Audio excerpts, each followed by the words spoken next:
Olá, pessoal. Então, vamos fazer a correção da apostila grossa, página 59.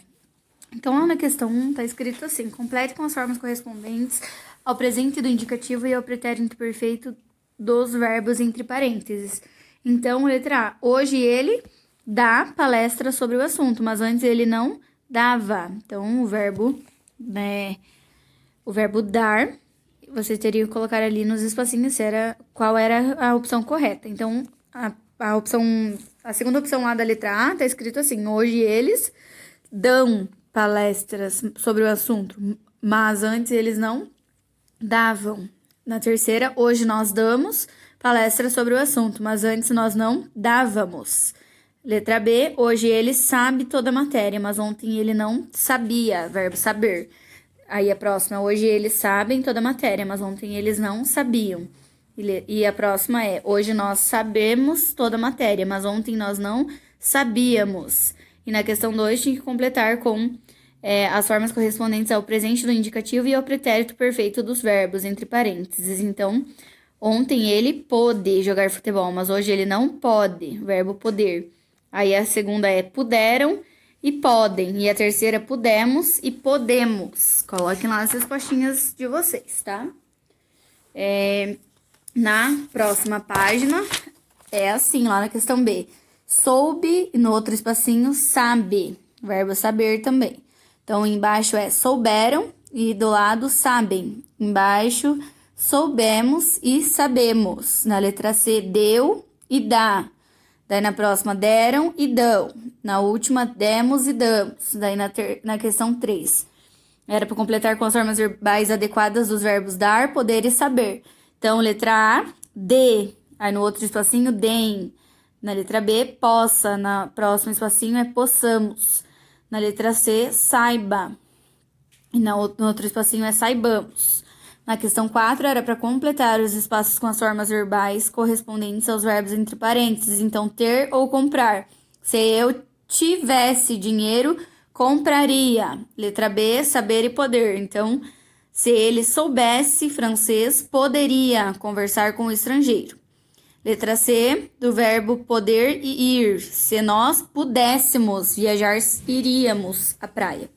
Letra D, se tu puderes estar aqui amanhã, assistirás ao espetáculo. Então, dos verbos poder e assistir. E, por último, na letra E, mais cedo, poder e sair dos verbos. Então, letra E é pudessem e do ladinho sairiam. E aí nós temos o acento diferencial pode e pode, tá? Então, lá completa os espaços como pode e pode, conforme o caso. Então, como é que isso pode acontecer se eu estava ali o dia inteiro? Então, coloquem lá pode. E no segundo ele não pode enfrentar aquele adversário, pois está em desvantagem. No próximo, como ele pôde gastar todo o dinheiro em uma semana. E, por último, ela pode cantar ainda por muito tempo, visto que tem uma bela voz. Então, completem lá com pode, e pode, tá? Isso ali no acento diferencial, pode e pode. Então, nós temos ali o exemplo do quadradinho roxo. Ontem ele não pôde entrar em casa porque esqueceu a chave. Hoje ele pode entrar, pois prestou atenção e pegou as chaves antes de sair. Próxima página, 61, nós temos ali a questão 1, completa os espaços desse diálogo com porquê, porquê, porquê e porquê. Então, por que você está tão inquieto? A primeira respostinha do porquê é separado e sem acento. Não sei porquê. Daí, esse porquê é separado e com acento. Simplesmente não sei por que estou assim. Se eu soubesse o porquê, diria você. Então, depois de não sei, é o porquê separado e sem acento. E depois de soubesse, é o porquê junto e com acento. Na questão 2, era para completar os espaços com as formas verbais adequadas dos verbos dados entre parênteses, saber e falar. Quando nós soubermos a resposta, falaremos. Letra B, se nós soubéssemos a resposta, falaríamos. Letra C, quando eles puderem sair, sairão. Letra D, se eles pudessem sair, sairiam. Letra E, quando eu der a minha opinião, eles não gostarão. E questão 3, ali, ó, leia o texto e faça o que se pede. Então, vocês deveriam ter feito a leitura desse texto para responder as questões. Marcar um X. Ah, não, antes vocês teriam que explicar lá, ó. Letra A, explique o uso dos parênteses. Então, explicação sobre isso quais são as 3 perguntas básicas, tá? Letra B, explique o uso das aspas na palavra traduzida. Então, não se trata de uma tradução, mas de uma adequação da linguagem para o público leigo. Isto é, que não domina os termos usados pela ciência. Então, é aí que está sendo usado as aspas. E na letra C, qual é a palavra estrangeira qual palavra é estrangeira e poderia estar escrita entre aspas?